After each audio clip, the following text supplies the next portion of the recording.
জগদ্ধাত্রীর ফ্লোরে আজকে চলে এসেছি, আর এই মুহূর্তে আমার সঙ্গে মেকআপ রুমে রয়েছে তোমাদের প্রিয় প্রেরণাদি। কেমন আছো?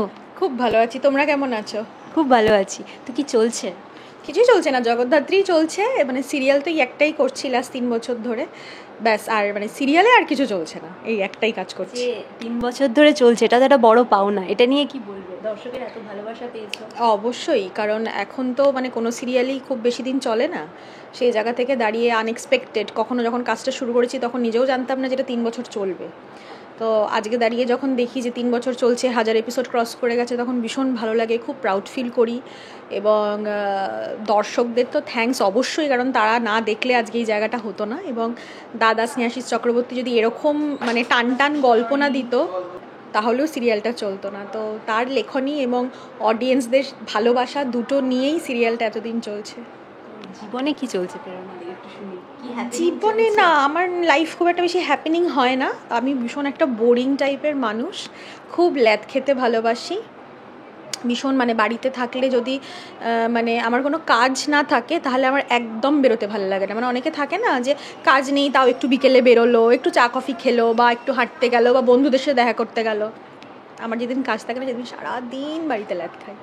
ল্যাদ খেতে খুব ভালো লাগে। আর এখন লাস্ট 1 উইক ধরে যা ওয়েদার, তাতে তো মনে হয় কারুরই আর ভালোই লাগছে না বিছানা ছেড়ে উঠতে।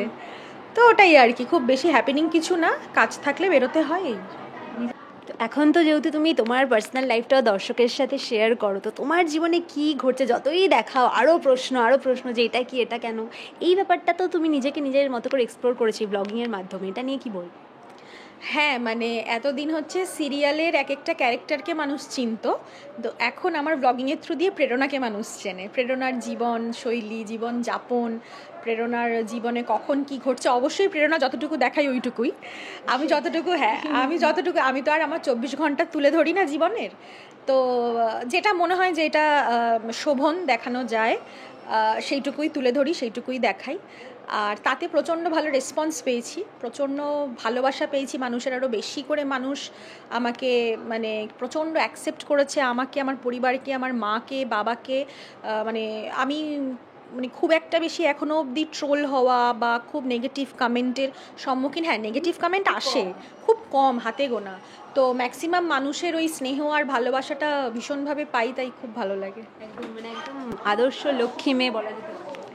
না, আদর্শ লক্ষ্মী মেয়ে কিনা সেটা আমি বলতে পারবো না। দর্শক কমেন্টে তাই বলে, আমার মা বাবাও আমাকে তাই বলে। এবার দেখো, নিজের কথা যদি সবাই বলে নিজেকে ভালো, তা সেখানে যদি আমিও বলি আমি ভালো, তাহলে আর আলাদা কি হলো? আমার চারিপাশের মানুষ যখন বলে আমি ভালো, তাহলে সেটা তখন ভালো লাগে। এই যে সবাই বলছে যে এবার সেটেল করো, একটা কিছু হোক, এটা নিয়ে কি বলতে? হ্যাঁ, মানে এটা প্রথম কথা কি আমি একটা যেটা বলতে চাই সেটা হচ্ছে, কেউ বিয়ে করেছে বা করেনি মানে সে জীবনে সেটেল না, এই কনসেপ্টটাকে মানুষকে ভুলতে হবে। তার কারণ হচ্ছে, কারুর কাছে জীবনে বিয়েটা সেটেল হওয়া, কারুর কাছে জীবনে বিয়েটা সেটেল নাও হওয়া, এটা একটা মানে বিয়ে করাটা হচ্ছে সেটেলমেন্ট, কারুর কাছে বিয়ে না করাটাও ওই জায়গায় পড়ে না। ওটা একটা পার্ট অফ লাইফ, মানে আমার জীবনের একটা ইম্পর্টেন্ট পার্ট হতে পারে, কিন্তু এটার মানেই আমি সেটেল আর এটা মানেই আমি সেটেল নই, এটা আমি বিশ্বাস করি না। তো সেক্ষেত্রে হ্যাঁ, যখন আমার মনে হয় যখন ঠিকঠাক সময়, এইটা তো মানে সময়ের উপরে কিছু হয় না, তো আমার মনে হয় যে সময়টা যদি ঠিক আসে তাহলে হয়ে যাবে। আর না হলেও কোনো ব্যাপার না, তাতেও ভালোই আছি। মানুষটার এন্ট্রি কি হয়েছে? না, এখনও অবধি সেই বিষয় নিয়ে মানে বেশি কিছু, আমি না মানে খুব আমার পার্সোনাল লাইফ নিয়ে বেশি কথা বলতে পছন্দ করি না, কখনোই বলতাম না। আমি বললাম যতটুকু শোভন 24 ঘন্টার মধ্যে যতটুকু দেখানো যায় আমি ওইটুকুই দেখাই। তো সেটাই, কেন আমার মনে হয় প্রত্যেকটা মানুষের একটা পার্সোনাল স্পেস থাকা দরকার। আমিও যেরকম আরেকটা মানুষের জীবনে পুরোপুরি ঢুকে যেতে চাইবো না, আমিও চাইবো আমার জীবনে কোনো মানুষ পুরোপুরি ঢুকে যাক, সেটাও আমি চাইবো না। সেই জন্য যখন যতটুকু যেটা মনে হবে আমি নিশ্চয়ই শেয়ার করবো। দর্শকদের কি বলবে শেষে? দর্শকদের বলবো, অবশ্যই সবসময়তেই বলে থাকি, থ্যাংক ইউ প্রেরণাকে ভালোবাসার জন্য, তার ব্লগিংকে এত ভালোবাসার জন্য, এবং এই আমাদের সিরিয়াল জগদ্ধাত্রীকে এত ভালোবাসার জন্য। আপনাদের ভালোবাসা স্নেহ না থাকলে মানে এতটা পথ চলা হতো না প্রেরণার সাংভীর দুজনেরই। তো সেই জন্য থ্যাংক ইউ সো মাচ, এভাবেই ভালোবাসবেন। Thank you.